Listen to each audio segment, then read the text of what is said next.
Ya, assalamualaikum warahmatullahi wabarakatuh. Di sini kami bertiga akan menjelaskan perusahaan startup yang kami buat. Nah, di sini saya Alrida Gian Pradipta dengan NIM 18 11 25 46 akan menjelaskan bagian pertama terlebih dahulu. Nah, di sini nama perusahaan startup kami adalah eDigiPro. Jadi, apa sih eDigiPro itu? Yakni sebuah marketplace digital yang menjual produk-produk digital. Nah, dari logo yang kami buat dapat dilihat bahwa sangat menandakan bahwa ini merupakan sebuah marketplace produk digital dengan makna yang terdapat dalam logo yang kami buat, yakni tas yang berwarna hitam merupakan menandakan bahwa kami ini merupakan sebuah marketplace. Lalu gantungan tas berhuruf E, yakni menamakan marketplace kami, yakni Easy.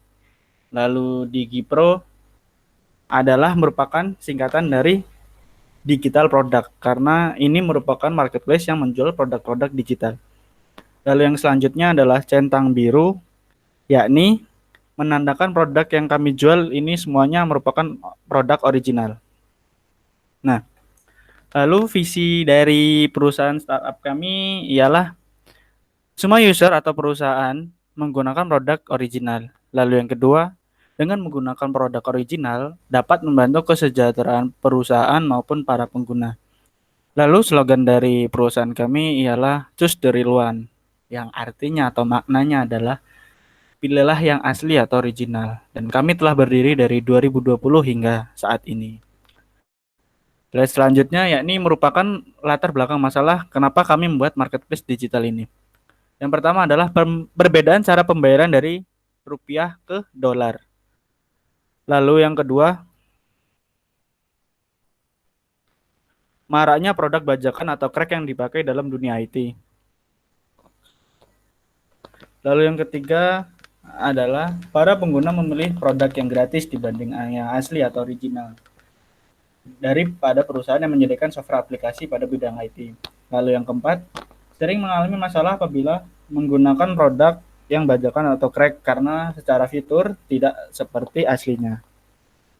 Nah, yang selanjutnya adalah merupakan solusi dari marketplace kami. Yakni yang pertama, menjadi penyalur atau penyedia layanan untuk membeli produk-produk software IT yang resmi. Lalu yang kedua, membuat website sendiri yang khusus melayani penjualan software yang disediakan. Lalu yang ketiga, mempermudah transaksi pembayaran dari dolar ke rupiah. Dan yang keempat adalah memiliki garansi produk.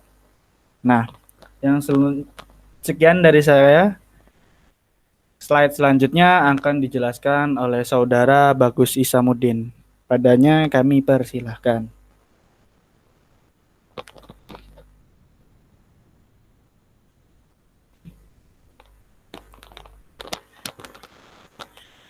Ya, yang pertama saya akan menjelaskan tentang market validation. Berhubung di sini perusahaan kami berdiri tahun 2020, jadi di sini analisanya dari 2020. Yang pertama itu tahun 2020. Pengguna internetnya di Indonesia itu sekitar 197 juta jiwa. Tahun 2021 itu meningkat sebesar sekitar 15% dari tahun sebelumnya, yaitu 202 juta jiwa. Untuk tahun berikutnya itu masih diperkirakan kemungkinan itu meningkat sekitar 200 sekian juta jiwa. Yang kedua saya akan menjelaskan market size. Yang pertama itu untuk menghitung market size itu ada pelanggan potensial. Jumlah orang Indonesia itu sekitar 270 juta jiwa. Kami beranggapan orang yang menggunakan internet sekitar 73% dari jumlah di atas, atau bila dihitung sekitar 202 juta jiwa. Di sini kami mengasumsikan orang yang menggunakan internet juga menggunakan gadget yang memerlukan produk digital. Maka jumlah pelanggan potensial kami sekitar 202 juta jiwa. Yang selanjutnya itu ada PS. yaitu pelanggan potensial lebih spesifik. Misalnya pada usia 16 sampai 50 tahun, kita mengasumsikan jumlah pelanggan potensial ada 100 orang, kemungkinan hanya 75% saja yang akan membeli. Sisanya mungkin hanya berniat mengunjungi atau melihat-lihat marketplace kami saja. Untuk selanjutnya ada rata-rata harga produk. Kira-kira harga produk tergantung pada penjual yang menjual produknya di marketplace kami. Perkiraannya itu sekitar 50.000 sampai 5 juta. Nah, untuk menghitung market size, kita menggunakan variabel-variabel yang ada di atas. Ada N, PS, P, dan Y.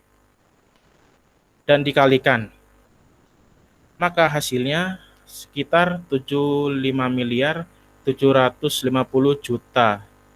Itu merupakan market size dari eDigiPro. Yang selanjutnya itu analisis kompetitor. Berikut merupakan kompetitor-kompetitor kami yang sudah ada. Yang pertama itu ada Itemku. Itemku itu menyediakan produk-produk digital, namun lebih mengarah ke top-up game atau penggunaan mobile phone. Yang kedua ada IndieMart, kurang lebih sama dengan marketplace kami, namun lebih menjual ke arah pembuatan blog seperti tutorial dan lain-lain. Yang ketiga itu ada Ratakan, lebih menjual ke arah e-book serta tutorial menggunakan produk-produk digital. Nah, yang selanjutnya itu ada model bisnis canvas. Yang pertama itu ada key partner. Key partnership berisi pihak-pihak yang menjadi penentu terhadap jalannya suatu bisnis.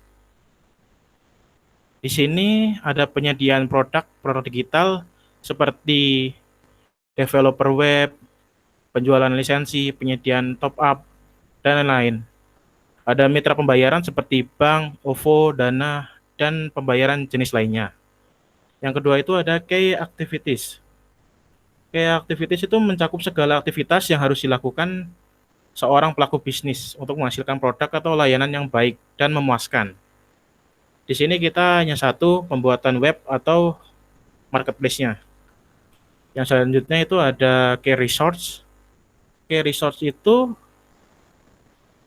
sebagai sumber daya yang dimiliki pebisnis atau organisasi yang mewujudkan proporsi nilai atau manusia seperti peralatan, teknologi, dan lain-lain.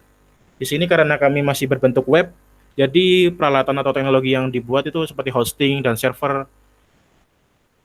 Yang selanjutnya itu ada key proposition. Key proposition di sini ada dua. Marketplace ini sebagai wadah untuk melakukan transaksi produk digital yang aman dan terpercaya, serta mudah digunakan.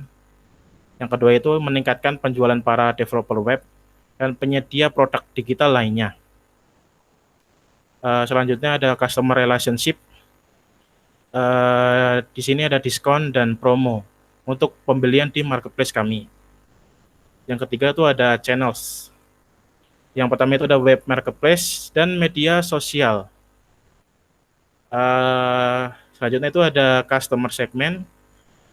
Kita mengambil mahasiswa, pelajar sekolah, para pekerja kantor, atau generasi yang paham akan produk digital. Selanjutnya itu ada cost structure.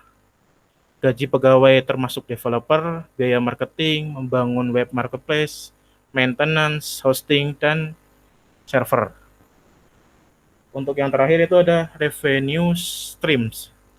Revenue streams di sini ada dua, transaksi yang dilakukan oleh pengguna dan menyediakan iklan untuk para seller atau penjual. Sekian dari saya. Yang selanjutnya itu akan dijelaskan oleh Zulfikar. Silakan Mas Zulfikar.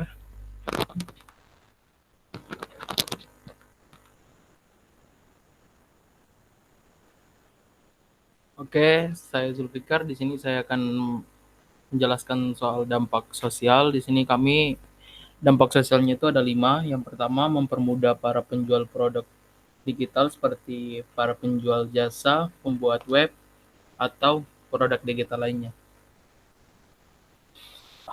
Terus yang kedua adalah memperluas jangkauan pasar produk digital. Yang ketiga, mengurangi para pengguna aplikasi ilegal.